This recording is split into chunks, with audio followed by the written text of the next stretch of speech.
Selamat pagi Sobat Sehat, bagaimana kabarnya hari ini? Semoga dalam keadaan sehat dan tentu tetap menjaga protokol kesehatan. Nah Sobat Sehat, saya baru dapat kiriman parsel buah-buahan nih. Ada apel, pir, pisang, jeruk, dan juga anggur. Nah Sobat Sehat tahu nggak sih, selain bikin kenyang, buah-buahan ini juga baik untuk mencukupi kebutuhan vitamin kita di tengah masa pandemi COVID-19. Dan tentu buah-buahan juga sangat baik dikonsumsi bagi Sobat Sehat yang sedang sakit dan juga dalam masa pemulihan. Selain itu, buah-buahan juga baik untuk kesehatan pencernaan. Pas banget nih, hari ini saya akan kedatangan tamu, Sobat Sehat.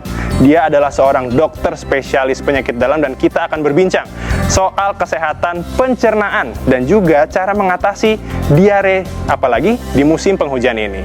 Jadi tetap saksikan program Ayo Sehat bersama saya Elgin Fridianto. Kalau bicara seputar gangguan pencernaan seperti diare, sepertinya hampir setiap orang pernah mengalaminya Sobat Sehat. Dan ini tentunya harus diwaspadai karena selain dapat menyebabkan dehidrasi, diare yang tidak ditangani secara baik bisa berakibat fatal.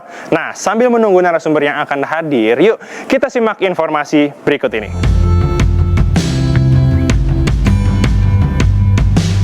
Sobat Sehat, diare kerap dianggap kebanyakan orang sebagai penyakit di mana intensitas buang air besar atau BAB menjadi lebih sering. Selain lebih seringnya aktivitas BAB terjadi, biasanya diare juga dibarengi dengan dehidrasi akibat sering terbuangnya cairan dalam tubuh. Walau diare berlangsung singkat, yaitu antara 2 hingga 3 hari, namun perlu diwaspadai apabila diare terjadi secara terus-menerus. Hal ini bisa dikarenakan adanya iritasi pada usus besar. Beberapa gejala umum yang dirasakan saat mengalami diare, yaitu feses lembek ataupun cair, lalu terasa nyeri pada bagian perut, merasakan mual hingga muntah, muncul nyeri pada bagian kepala, kehilangan nafsu makan, merasakan haus akibat tubuh kekurangan cairan, dan terkadang keluarnya feses bercampur darah. Saat Anda mengalami diare, pada tahapan buang air besar, tinja atau feses biasanya terasa kendur dan berair. Hal ini sangatlah umum dan biasanya tidak serius. Namun, apabila intensitas diare yang dialami cukup sering, baiknya hal ini menjadi perhatian yang serius, terutama apabila hal ini dialami oleh anak di bawah umur. Beberapa komplikasi yang diakibatkan oleh diare diantaranya adalah dehidrasi ringan hingga berat, lalu infeksi berat yang bisa menyebar ke organ lain. Selain itu, malnutrisi bagi anak yang berumur di bawah 5 tahun, kekurangan elektrolit yang ditandai dengan kondisi lemas, kejang, hingga lumpuh. Kulit sekitar anus mengalami iritasi akibat cairan asam yang terus-menerus keluar. Apabila komplikasi dari diare yang dialami cukup parah, baiknya Sobat Sehat segera memeriksakan diri ke dokter di rumah sakit. Namun, beberapa hal yang perlu Sobat Sehat ketahui untuk mencegah diare terjadi, apalagi saat ini kita masih berada pada musim penghujan, di mana perkembangan jamur, bakteri, dan virus dapat berkembang dengan cepat. Yaitu yang utama dengan menjaga kebersihan tubuh, terutama dengan rajin mencuci tangan, menjaga kebersihan hunian dan lingkungan, terutama di musim penghujan karena rentan penyebaran jamur, bakteri, dan virus. Dan yang terakhir, memperhatikan kebersihan makanan dan minuman yang dikonsumsi. Nah, Sobat Sehat, kini setelah mengetahui bagaimana cara mencegah terjadinya diare, lalu langkah apa yang harus dilakukan saat kita terkena diare? Temukan jawabannya di Ayo Sehat. Nah, Sobat Sehat sudah lihat kan, diare tidak bisa dianggap sepele karena jika tidak ditangani dengan tepat bisa berakibat fatal bagi penderitanya. Sekarang sudah bersama saya, sudah hadir Dr. Prasna Pramita. Kita akan berbincang gangguan pencernaan diare. Selamat pagi, dokter. Selamat pagi. Bagaimana kabarnya, dokter? Baik, sehat Baik, selalu. sehat. Nah, oke, Sobat Sehat, sebelumnya perlu saya ingatkan bahwa kru yang bertugas hari ini dan juga tentunya Dr. Prasna ini sudah melewati protokol kesehatan yang ketat dan sudah melakukan pengecekan terhadap COVID-19. Nah, kita langsung aja nih ya. Sebenarnya sih diare itu bisa berakibat fatal nggak sih, dok? Bisa fatal kalau kita kekurangan cairan terlalu banyak atau dehidrasi. Jadi kalau orang itu kalau diare kan kadang-kadang kan 1, 2, 3 kali dia anggap aja remeh. Iya, tapi betul. kadang-kadang kalau terus berkelanjutan, nah akhirnya dia terjadi kekurangan cairan kan yang keluar itu kan cairan dan mineral. Betul. Sehingga akhirnya badan kita jadi lemas. Nah, jadi kalau udah kekurangan cairan sebaiknya kita harus segera ke rumah sakit karena kita harus beri tambahan cairan penggantinya yaitu lewat infusan. Oh, infus. Oke, nah mungkin boleh dijelaskan nih untuk dari dokter Prasna sendiri sebenarnya kondisi penderita seperti apa? Seperti apa sih yang sebaiknya ini harus dilakukan penanganan oleh dokter atau mungkin harus dibawa ke rumah sakit selain kekurangan cairan tadi? Ya, kekurangan cairan ini terutama kalau bisa terjadi pada orang tua ya lebih sering ya, dan pada anak-anak juga sangat sering cepat terjadi kekurangan cairan karena bisa terjadi gangguan di ginjal kan. Ginjal kalau kita kekurangan cairan jadi ginjal akan terganggu sehingga akan terjadi kerusakan organ. Nah, itu yang kita tidak mau. Nah, jadi kalau memang sudah terjadi diare ya atau sudah rasa tidak nyaman mungkin dalam beberapa setengah hari sudah merasakan diare ya segera aja dibawa ke rumah sakit dulu untuk diberikan penanganannya. Oke. Berarti memang harus segera dilakukan penanganan jika sudah ada gejala-gejala. Ya, nah, betul. tentu kita ini pengen tahu nih, Dok. Sobat Sehat dan juga saya pengen tahu gejala seperti apa sih sebenarnya yang timbul saat diare ini. Tapi jangan dijawab dulu. Sobat Sehat, jangan beranjak dulu. Ayo Sehat akan segera kembali usai jeda.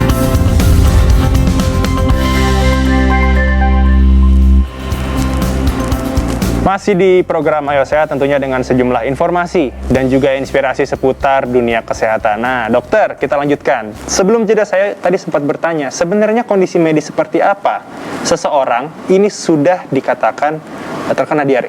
Ya, jadi kalau terkena diare, kalau kita mau tahu nih tanda-tandanya, misalnya seperti matanya mulai cekung, ya, jadi kayak celong gitu ya matanya ya kelihatan.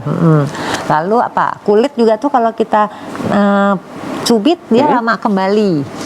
Oh, ya, jadi ada mungkin sisanya di dahi gitu ya, dia kembalinya lama gitu, nggak lentur lagi, nggak cepat seperti gini kan langsung kembali gitu ya. Nah, itu berarti sudah tanda terjadi kekeringan di jaringan juga. Lalu juga kalau buang air kecil kita berkurang atau berwarnanya terlalu tua, nah itu kita harus segera lakukan penambahan cairan terutama. Karena kalau tidak bisa terjadi, ya itu tadi kan ginjal bisa terganggu, akhirnya ke organ lainnya juga akan bisa terganggu. Oke, nah tapi sebenarnya kalau untuk gejala-gejala ini, apakah sama dari orang tua maupun dari anak-anak? Ya, kalau orang tua itu paling lebih cepat ya, orang tua dan anak-anak itu lebih cepat mengalami dehidrasi dibandingkan kita yang usia-usia berapa tuh dewasa biasa ya. Nah itu dia harus lebih cepat segera diberikan penanganan dan juga apalagi bila disertai dengan muntah-muntah lalu dia tidak bisa makan akhirnya dia nggak bisa berjalan gitu kan karena kekurangan cairan elektrolit gitu. Oke. Nah berarti anak-anak lebih rentan? Ya, lebih rentan anak-anak ataupun lansia. Ya. Oke. Sebenarnya diare ini, Dok, ini adalah penyakit atau penyebab?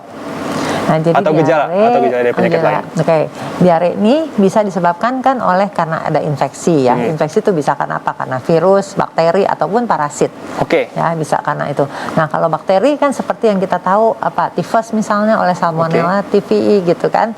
Nah, dia jadi karena makanan. Judulnya biasa karena makanan jauh selalu enggak yang tidak bersih. Atau kalau virus, anak-anak kecil yang lebih banyak kadang-kadang rotavirus gitu penyebabnya. Nah, itu juga biasanya juga makanan juga penyebabnya. Mungkin pada waktu penyiapan makanannya itu kurang bersih, pencucian alatnya ataupun tangan yang membuat makanannya gitu ya. Lalu bisa juga terjadi dari parasit juga. Itu biasa kadang-kadang pasti makanan juga. Biasanya jamur penyebabnya. Nah, itu semua tetap sama penanganannya mirip-mirip lah ya. Penanganannya pasti satu cairan. Yang kedua apakah kita perlu berikan anti jamur mungkin ataukah kita perlu beri antibiotik mungkin kan. Yang pasti obat-obatan untuk menyetop dulu diarenya satu, yang kedua untuk misalnya ada muntah kita stop dulu muntahnya untuk pencernaannya. Lalu yang ketiga kalau bisa diperlukan antibiotik ataupun anti jamur kita berikan juga. Oke, nah ini kan sekarang musim penghujan, Dok. Ini apakah berpengaruh sekali terhadap diare atau mungkin diare ini tidak mengenal musim panas atau musim hujan? Ya, sebenarnya diare bisa aja sepanjang musim. Tetapi pada musim hujan akan jauh biasanya lebih banyak yang menderita diare. Oke, Ya kenapa kan? nih, Dok? Karena itu tadi kebersihan. Iya sih, betul. Kebersihan misalnya karena apa? Karena banjir misalnya, hujan terus-menerus, banjir, lalu akhirnya yang membuat makanan atau menjajakan juga kurang bersih. Lalu pencucian alat-alat makan juga jadi kurang bersih. Iya, Akhirnya betul. terjadilah diare. Jadi lebih sering juga pada waktu terjadinya musim hujan. Gitu. Baik. Nah, ini kan tentu anak-anak apalagi kan sekarang terjadi banjir. Ini mungkin mereka menganggap bahwa itu adalah kolam renang. Dan tentu itu akan masuk seperti virus, bakteri maupun parasit. Ya. Tentu ini kan orang tua juga harus tetap namanya waspada. Tapi sebenarnya tindakan pertama yang dapat dilakukan terhadap anak jika sudah muncul gejala-gejala yang dijelaskan oleh dokter Pras tadi. Apa sih, Dok? Yang pertama ya kita harus berikan cairan dulu, minum aja, suruh minum dulu anaknya kalau kita belum bisa ke rumah sakit ya. Kita kasih minum cairan, terus makan. Nah, makanan juga harus dilihat, nggak boleh sembarangan makan, nggak boleh semua makanan dimakan aja. Harus yang tidak mengandung, pasti nggak boleh pedas, asam, dan juga tidak yang berminyak, yang pasti, dan juga tidak yang manis. Ya, kalau pada orang diare. Jadi kita harus ingat tuh makanannya tuh harus benar-benar yakin bahwa tidak mengandung yang tadi, sehingga bisa lebih cepat berhenti diarenya. Nah, dokter kan juga tadi sempat mengatakan bahwa pada akhirnya kekurangan cairan merusak ginjal. Ya. Ada komplikasi lain nggak sih selain kerusakan ginjal, Dok? Dari ginjal awalnya, lalu akhirnya bisa juga jadi ke jantung karena elektrolit juga berkurang, sehingga pompa jantung itu kan memerlukan kalium, ya kan? Betul. Pada waktu diare kalium kita juga ikutan keluar. Nah, jadi kalau terjadi kekurangan kalium, maka pompa jantung pun akan menjadi bermasalah.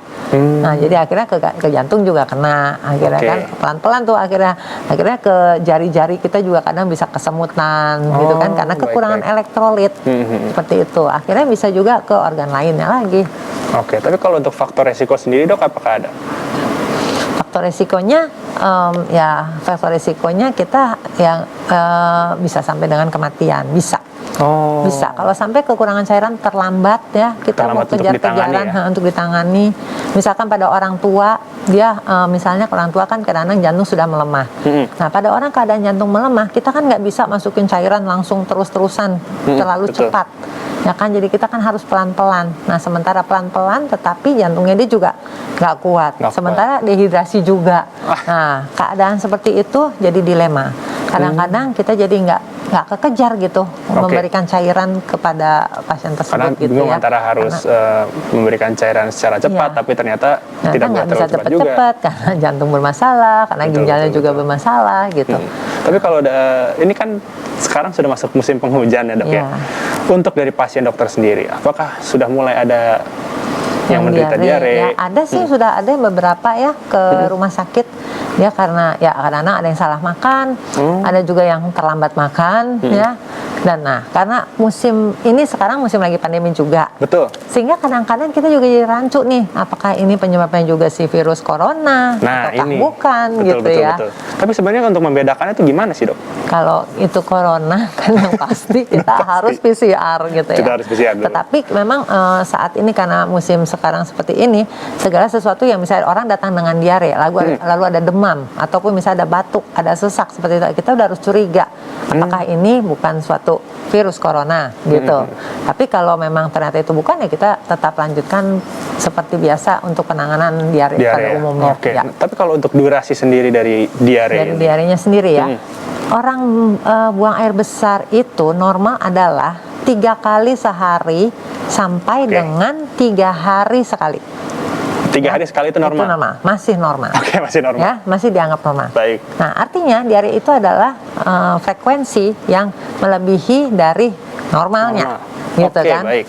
Jadi kalau itu sudah terjadi gitu kan, kita kan sudah harus hati-hati dong. Misalnya dalam 1 kali kita udah buang air besar, misalnya udah 5, 6, 7 kali dengan yang cair gitu ya. Nah, itu kita harus hati-hati. Ini apa nih? Apakah nih kita salah makan ataukah ada suatu infeksi? Berarti udah mulai merasakan nyeri-nyeri di bagian kadang-kadang perut. mules ya di bagian perut ya, atau di bawah perut gitu. Lalu juga kadang-kadang rasa demam kadang-kadang juga ada timbul gitu. Kita nanti usai jeda tentunya akan membahas lebih jauh nih terkait makanan-makanan apa sebenarnya sih yang harus dihindari dan apa yang harus dikonsumsi agar tentunya saluran pencernaan kita bisa lebih baik lagi. Nah, Sobat Sehat jangan beranjak dulu. Sehat akan segera kembali usai jeda. Masih di Ayo Sehat, program yang menyajikan informasi dan inspirasi seputar dunia kesehatan. Masih bersama saya Dr. Pras. Dok, ini kan tadi sebelum jeda saya sempat bertanya juga, sebenarnya makanan-makanan pedas, asam atau yang asin mungkin ya juga ya, ini kan bisa jadi penyebab diare. Nah, sebenarnya makanan yang seharusnya kita konsumsi saat untuk mencegah diare ataupun saat terjadi diare. Monggo dok. Oke. Itu ada tuh yang namanya diet berat, BRAT. Berat. Oke. B-nya itu banana. Oh, pisang. Baik. Pisang. Catat ya Sobat Sehat. R-nya rice, nasi. Terus A-nya apple sauce. Saus apel ya. Oke, baik. Lalu yang T-nya itu toast. Jadi roti panggang. Baik. Itu sangat baik kalau kita sedang diare, kita bisa terapkan itu untuk pemberian karena itu adalah makanan padat tetapi mudah dicerna oleh usus kita. Untuk membantu kembali proses lagi pencernaan ya. Lalu satu lagi juga kita di pisang. Nah, pisang itu mengandung pektin. Ya, sehingga dia juga baik untuk usus kita. Dan dia juga pektin itu juga mengandung prebiotik. Oh, ada prebiotik juga. Makanya jadi akan jauh lebih baik untuk diarenya. Jadi sehingga akan bisa berhenti misalnya. Baik. Nah, dokter, sebelum kita lanjut, kita ada beberapa pertanyaan nih, yang informasi yang berkembang di dalam masyarakat seperti mitos atau fakta tentang diare. Mungkin dokter bisa meluruskan soal ini, apakah benar mitos atau ternyata ini memang fakta. Nah, yang pertama, ini jika anak sering diare, berarti anak akan tumbuh pintar, atau anak yang kena diare ini akan tumbuh gigi. Kira-kira dari dokter Pras ini bagaimana nih dok? Kalau menurut saya itu mitos. Oh, itu mitos? Mitos. Dua-duanya? Iya, kan anak nggak mungkin dong. Anak diare nih, kan dia kekurangan cairan. Lalu terus masa mau jadi tumbuh pintar? Baik. Ada pada anak itu kalau kekurangan gizi, yang disebutnya malnutrisi, stunting, ya. Jadi keadaan posisi stunting pada anak itu kan. Itu juga bahaya juga.